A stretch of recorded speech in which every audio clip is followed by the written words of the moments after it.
I'm here to talk to you about the problem imminent to mankind today. The problem that will either be solved with total and immediate changes in the lifestyle of millions, or will shape up to be the basis of mankind's destruction. This is a problem that cannot be simply ignored. This is a problem that will have to be solved now. We have simply waited just too long. We may already be past the point of return, as some leading global warming scientists would argue. The facts are simply too overwhelming. Our assessment of the science finds that the atmosphere and ocean have warmed, the amount of snow and ice has diminished, and the global mean sea level has risen, and the concentrations of greenhouse gases have increased, said Ken Dahi, the author and co-chair of the IPCC. Over to you, Griffin. Thank you, Lane. Forwarding the story, NRDC reported that, although temperatures fluctuate naturally, over the past 50 years the average global temperature has increased at the fastest rate in record history. Scientists say that unless we curb the emissions that cause climate change, average U.S. temperatures could be 3 to 9 degrees higher by the end of the century. Now, many global warming advocates might say, no, the gas emissions do not have any effect on the overall temperature of the Earth. The percentage of gases emitted is so incredibly small that it should have no effect on the global average. And this is where they are wrong. The amount of greenhouse gases in the atmosphere is not what we are judging the climate change by. We are judging the climate change by the effect of the gases. Although the gases are quite small as compared to other gases in the atmosphere, the facts are showing a great change caused by the gases. Leaking tons of more gas into the atmosphere does nothing but make it worse. My name is John Colvin. Hi, I'm Mary Warner. Can you tell me your occupation, please? Yes, I'm the Building Technologies Lab Program Manager at the National Renewable Energy Laboratory. Okay. Do you believe in global warming? And if so, why? I believe that our temperatures are increasing and are continuing to be on the rise. And I think that there can be several factors that are influencing that. What are some of these factors? I think that the amount of carbon we put into the air from fossil fuels, primarily, in my mind, from fossil fuel generation and burning of fossil fuels, through vehicles or through power creation, power generation, I think that's a big source.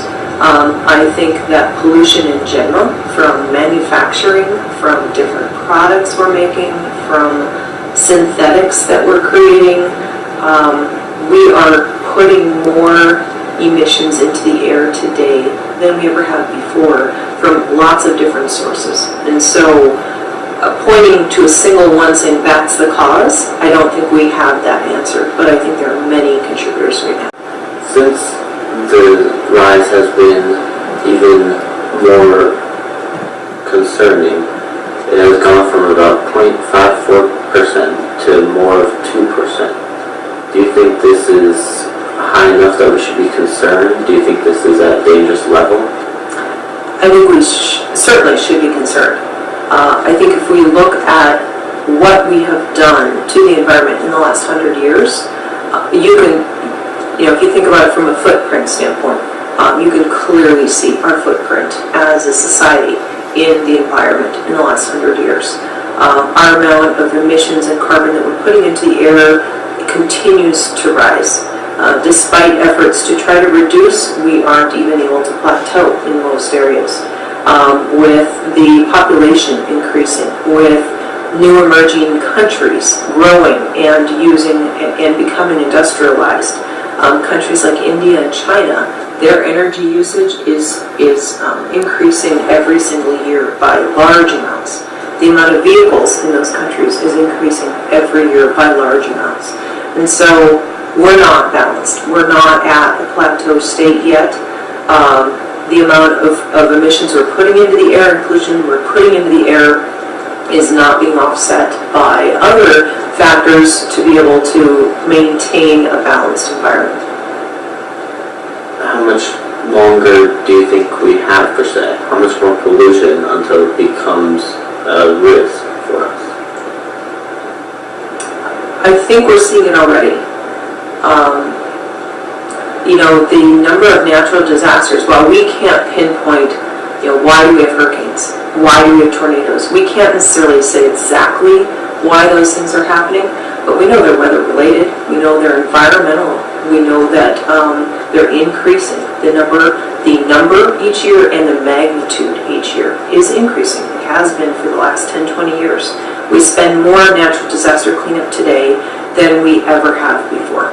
And so, not just as a country, but as an entire Earth, as the entire globe.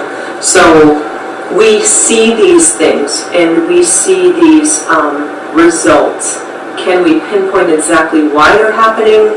Not necessarily, but we can see the impact we have made on the environment, and therefore the likely conclusion is the impact we're making is what's causing a lot of these things to happen.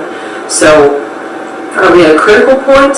I don't know that we're at a critical point, but we are clearly at a serious point. We are clearly at a point where we are seeing impacts.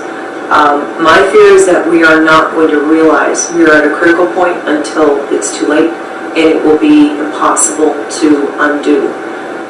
These are slow changing environmental impacts, and it's not something you can see in a day or in a year.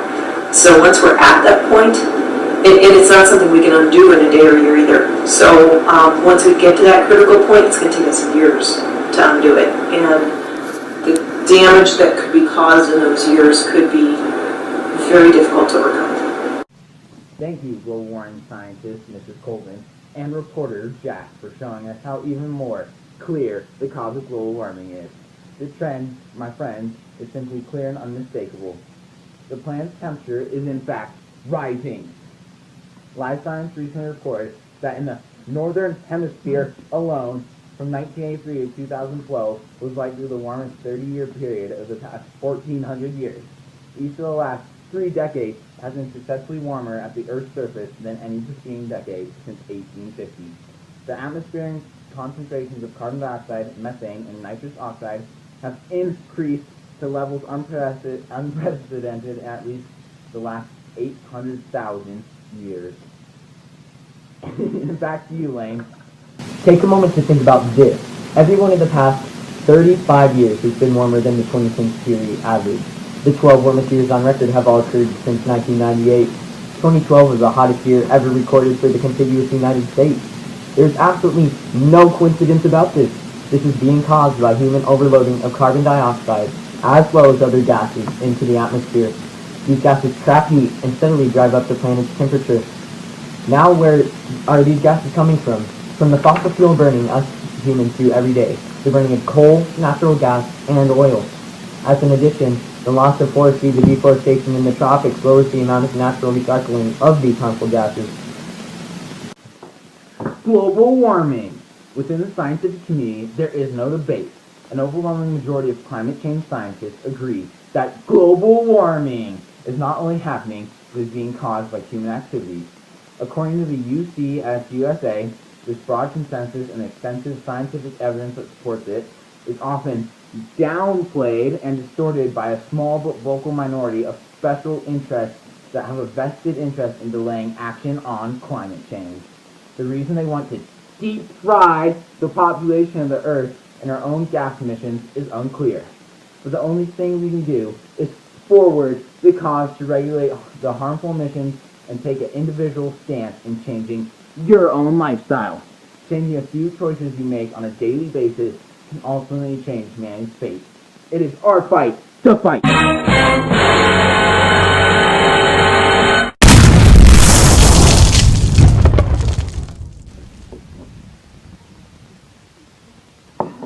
Well, that really escalated quickly.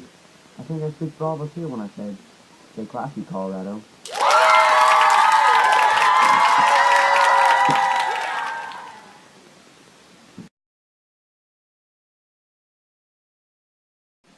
I am Lane Robinson, and we need to cool down the Earth.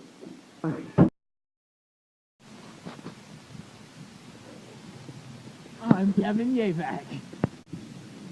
Oh, Griffin.